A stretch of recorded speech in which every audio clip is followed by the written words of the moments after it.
Hi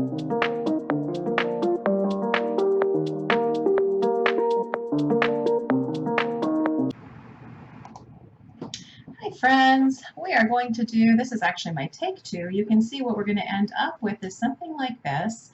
However, I had a little mishap in my recording this the first time, so we're redoing it. I am working in a handbook. You cannot see that. The brand is Handbook. There we go, by Global Art Materials. And this is not necessarily a watercolor journal, but it takes watercolor light wash pretty decently. I've been using it as my daily sketch journal. And so I thought, you know what, I've missed a couple days, it's time to do another one of these, or something, a page. Here we go. And so that's what we're going to do. So this is a little mini class for you. What I did is I printed out a map of my neighborhood, of my area. So if you can see on the map, this is my house, this is my work, this is San Jose, here's Japantown, Happy Hollow, Municipal Rose Garden, Winchester Mystery House, and so on and so on. So here is my neighborhood. I've just printed it out of Google Maps. If you need help doing that, you can certainly ask me. I'm not going to necessarily put that on this video, but I ended up printing it out so that I could see all of the roads and roads and freeways, because it makes such a beautiful grid for this abstract piece of art. So then I just printed it out on regular printer paper. I took a number 2 pencil and rubbed it on the back. If you guys have never done this before, this is the greatest way to make your own graphite transfer paper. Some transfer papers, I love transfer paper, they're great, but some of them have like this waxy quality to them that really sort of resists paint, especially watercolor, and so I don't like to use them if I'm doing watercolor over top.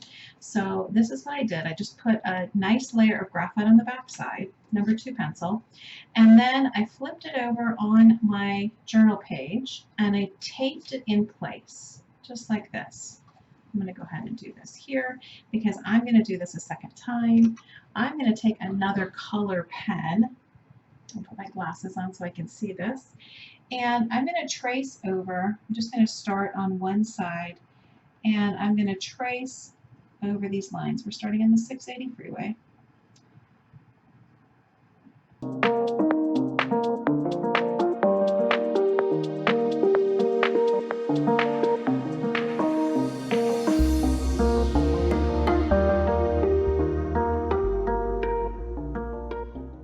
So you can see, here's all my lines.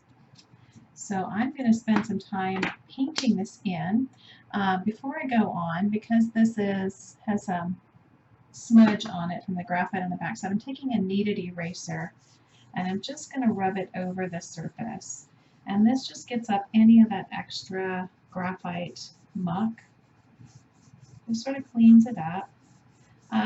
When I finish this, I am going to come around over top of the lines and add the black line, and so it's totally fine for the pencil line to show because I'm going to draw over top of that later. But there we go. That's how we're going to get started. I'm going to go ahead and turn this upside down so that I can have access to this side of the page over here. And let's talk about paintbrushes. I am going to use, most likely on this last one, I used this 0 round, this is a Princeton Elite size 0 round brush. I also used a Silver Black Velvet number 2 round brush, which I like both of those a lot. My go-to brush is a number 6 Silver Black Velvet. This is my everyday painting brush, watercolor brush. But this time I think I pulled out an angular, another Princeton Elite, a 1/4 inch angular shader. I'm going to try that to see if that makes it easier to get up against these straight edges. Or I also have a Winsor and Newton Cotman angle shader. So these are both 1/4 inch angle shaders. I have not tried either of these on this project yet, but we will see as we go. The other thing I'm going to do is I'm going to activate my watercolor. This is just a spray bottle, so I'm just going to activate my watercolors here. I'm probably just going to be mixing on the tray, or a lot of the things I'm going to be doing, I'm going to be just dropping concentrated color into a pre-wet surface there. Okay, so enough of that. I've got paper towel. I think I have everything I need to get started. All right, so the first thing I want to do is talk about different ways to fill these in. I'm going to start maybe on one of these larger areas with just pre-wetting, just coming right out to that pencil line. Pre-wetting. And like I mentioned before, this is not watercolor paper, so it acts a little bit differently. The water, it's fine. It's not the greatest, but it's also not the worst. So that's that. And then I'm going to take a little bit of concentrated color right from my palette and drop it into the side. Do you see what it's doing? It's just bleeding out there beautifully. These are Daniel Smith watercolors. And the color that I'm using right now is probably phthalo blue-green shade. I can't tell because it's down in there, but that's probably what that is. So there it is, just letting it bleed out into the pre-wet area. It's got a nice dark border to it. I'm going to take the same color that's on my brush. I'm going to dip it in my water and swipe it on the edge. That's just to remove a little of that pigment to get a lighter value here. I'm going to go ahead and paint in another section. Do it again, dip and swipe. Paint in another section.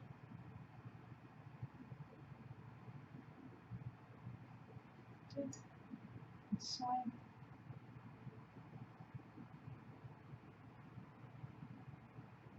All right, so I'm going to go ahead and probably just fast forward through a lot of this. I'm just going to be filling in all of these, and you'll see I'll switch over to different brushes. Most of the time, I'm not going to be doing a wash on my pen. Maybe I will. Who knows? It's whatever you're inspired to do. So we're kind of treating this like a coloring book, to be honest with you. We're just filling. This is not high watercolor technique. It's just using this beautiful medium to fill in this abstracted bird's eye view grid. And I'm skipping around. So I'm taking this color and I'll put it here, I'll put it here. The other thing that I'm going to do is I'll continue to mix colors. So I'm working with a limited palette. I'm probably just going to be using blues and greens in here, maybe a little bit of yellow to add to my green. So as you adjust, by adding a little bit of yellow there, I'm bumping right up next to this blue. Is still damp, and so if a little bit of it bleeds in, I find that really nice, but you can try lots of different techniques with this project. Let's see. This is the Princeton Elite angle shader. Let's see if that gives me, oh, that's nice. Nice straight edge there.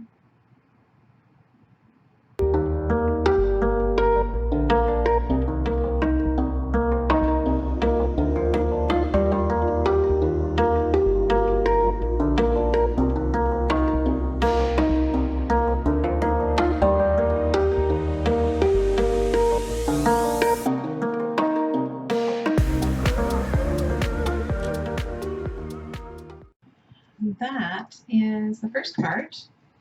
Actually, that's the second part. We traced it, we painted it, and now we're going to let it get dry, and then we're going to paint all kinds of pattern over top of that. And for that, we're going to use, again, our number 2 round brush, but we're also going to use watercolor pencils and a fine tip black pen. I'm using the Pigma pen. That's the same as a Micron PN.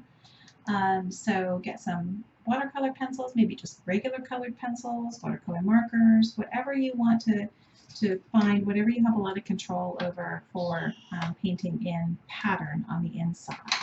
So everything is dry here. Now the next thing we're going to do is come in and I'm going to go ahead and do my dividing lines in fine tip black pen. I really liked the way that looked over here. I didn't do all of them, but I think I will on this piece.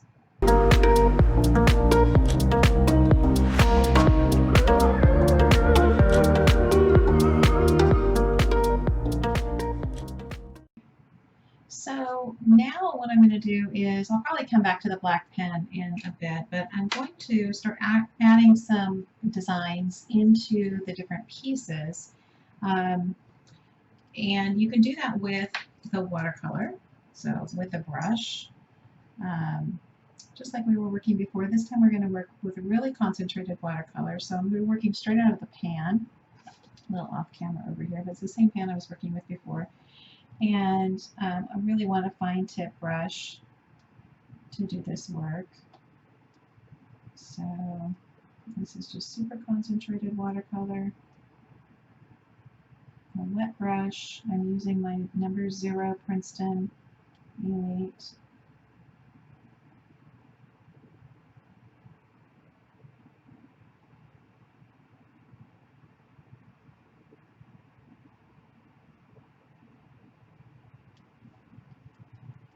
Easiest to keep consistent. I'm not super consistent, but if you want to keep consistent, it's easiest to keep consistent if you keep going the same direction. Don't flip your brush around like I just did.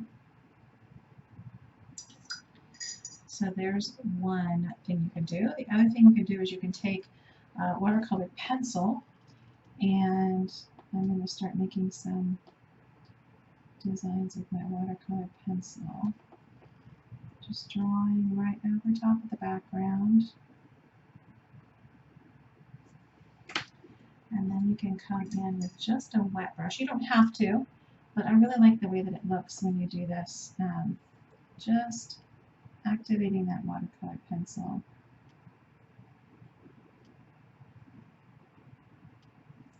I'm using the Faber-Castell watercolor pencils, but I've also used ink tense pencils, or color blocks, things like that. Let's see what else I have here. I also have these Aqua Pen, Miravu Aqua Pen graphics. I think these came in some sort of kit. I'm not even sure that I sell these, but let's see how they show up.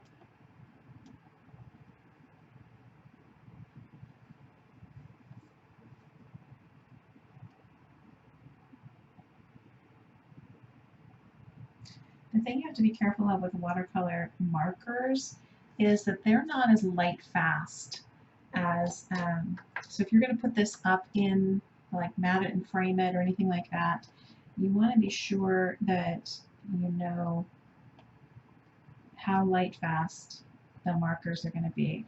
I was tempted to pull the Tombos out, but I know Tombos for sure are ones that are not light fast at all. And so, yeah, there's nothing like, going to all this work to make these designs and then have them fade. So you don't want to do that. Then you just want to make sure that you're using good quality supplies. Like I said, you don't have to have all of this different variety of supplies to do this. I'm just showing you what you can use. You could do all of one type of supply. I just know that for some of these details it goes a lot faster using the marker or the pen or even the pencil to get the quality of line here. Slow and steady when you're using the brush. And certain marks are harder to get consistent when you're using the brush. So it just depends on what your objective is for doing this. If you're using this as sort of a meditation time, this is a great exercise. Doesn't have to be exactly perfect, but I like doing this sort of, filling in lots of different designs and patterns. And let's try this one.